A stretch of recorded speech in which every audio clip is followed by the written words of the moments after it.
Okay, so I'm going to try to quickly move through the rest of Section 3 of Policies and Procedures. There's a lot of little things in here, but there are little things that you can have your account terminated for, so you need to pay attention. So the first thing I'm going to go over is bonus buying, front-end loading, and stacking.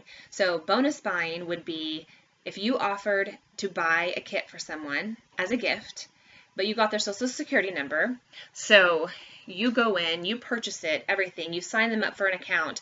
They are a wholesale member under you, but you didn't tell them that they were going to be a wholesale member, and you just made them one under you, so you make a profit off of them. That's not allowed. You're not allowed to do that. If you want to buy a kit for someone, you can buy a kit for someone, no strings attached, with your account. And then if they want to sign up, after going through the policies and procedures and the member agreement on their own, then they can sign up, and they can sign up for the lesser value kit. They can sign up in a different way, but you may not sign someone up without their knowledge. That's illegal. You also may not add things to your downline's order in order to boost your OGV. So say you are wanting to hit executive and you are just maybe $300 short in one leg, and you think, you call someone and you say, hey, do you need to order anything extra this month because I am so close? Does anybody want to help me out? That's okay. If they decide to order something on their own because they care about you and they want to help you out to get to that point. But if you say, hey, I'll give you $300 because that's what I need that leg to be at, if you will add this to your account, or if you'll add this to your cart, then that's illegal. You're not allowed to do that. Now, I think it may be a gray area in the situation where you've already done your order for the month and everything, and then you think, oh my gosh, I forgot to order Thyromin, and so you call your mom and you're like, Mom, will you please order Thyromin for me? I totally forgot to do that. I mean, that's kind of a gray area in my opinion. It may or may not be in Young Living's opinion, but that's not what we're talking about. What we're talking about here is knowingly adding things, paying for things under you that will get you to the next level and you'll make commissions off of. That's not legal. And so the last thing is stacking, which is manipulating the compensation plan, moving people here and there in order to manipulate the compensation plan in some way. That is not allowed. The way that you move people or where you move people needs to be made aware to them, and they need to understand why, and they need to be okay with it. So that covers those three things. Then another thing is we're not allowed to target other direct sellers. Excuse me. So if you know that someone is selling 31 bags, for instance, because that's something that someone could do 31 bags in Young Living. There's no rule against that. You're allowed to do things as long as they don't have competing products. But you can't target other direct sellers. So you can't think, she's really successful at 31 bags. I am going to target her and then get in touch with her and say, hey, I know you're really successful at this. You might be successful at Young Living too. You need to sign up with me. Let's do this thing as a business. That's not illegal. I mean, that is illegal. As far as policies and procedures go, you're not going to get thrown in jail for it, but it's unethical is the word that I meant to use, because Young Living does not want to have the reputation of their members soliciting other people to do this as a business who don't already use and love the products. This is not a business-driven business. This is a product and people-driven business, and so they really want the people who are selling Young Living to be people who are actually using and loving the products. So if you're just going out and targeting people who you know are good at sales and trying to get them to sign up, that is not something that's approved of. Okay, so another thing is repackaging and relabeling. So if you want to make things and sell them at a farmer's market, for instance, if you wanted to make a sleep cream and you used several Young Living oils in your sleep cream, it's not okay for you to put Young Living anywhere on that bottle. So you can do that. You know, they say that they kind of,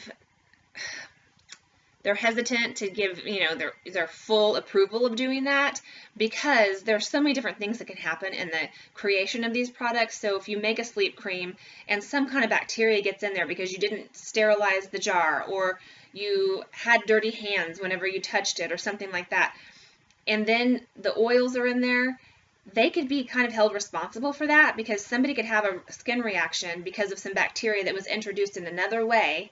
And if their name is on that label, they can be held responsible for it. So it's not okay to put made with young living oils. So if you made something that had lavender, cedarwood, something like that, you could put the ingredients on it, but you may not use the Young Living name. You may not advertise it. You may not have them at a stand where you're also selling Young Living. So if they're like right next to each other and it's obvious, hey, these are Young Living oils that are in these products, you're not allowed to do that. You're not allowed to repackage oils into sample bottles and then sell them. You can give samples to people, but you're not allowed to repackage them and then sell them, because the same thing in the transference of the oil from your bottle into another bottle, there could be some kind of contamination, and that's not okay. That would reflect poorly on Young Living, so that's not okay. You've got to be careful about that. Let me see if there is another. So non-competition, we talked about that. You may not sell anything else that is health related. Any other direct sales company that sells something similar to Young Living, you may not be a part of, but you may be a part of other things. Like I said, I used the example of 31 bags. Young Living doesn't really sell bags like that, so you can be a part of both of those things. But you cannot have a class and have both of them at the same place. So you can't like have your jewelry and your bags and your Young Living and your whatever else. You can't have all these things at one class. They don't allow you to do that. So I wasn't aware of that before, but I'm aware of that now. And someone asked the question, well, then what do you do about trade shows? Well, it's allowed at trade shows because you're not endorsing everything else at the trade show. You're only endorsing the booth that you're at. So that's why that's okay. Okay, then succession of your business. So if you were to die and you have a will, the heir of your estate would inherit your Young Living business. You need to specify that, though. You also, it's really important that if you are married, that you sign your spouse up on your account, just so that there's not a whole lot of red tape when it comes to this. Because for one thing, your ER needs to be set up in order for you to get paid. And if you were to pass away, you would want your family to continue to receive your paycheck. And you would want your family to continue to receive your products too. So you need to make sure that you have that set up. One really great way to ensure that is to have the PV assistant set up so that you know that your account is spending $100 every single month, no matter what. Even if you were to pass away, and then there was some time that elapsed and people didn't realize what was going on and they weren't right on top of your account, then your family might miss out on some income that would be very important to them. So be sure that you've taken care of that in your will, or make sure that you're on PV assistant also, and make sure that you sign your husband up as a co-applicant on your account, because that's important. And make sure that I covered. There's a lot of other stuff in here, but really I'm covering the things that we face the most. So I think that is all. Yeah, that's all I wanted to say about Section 3.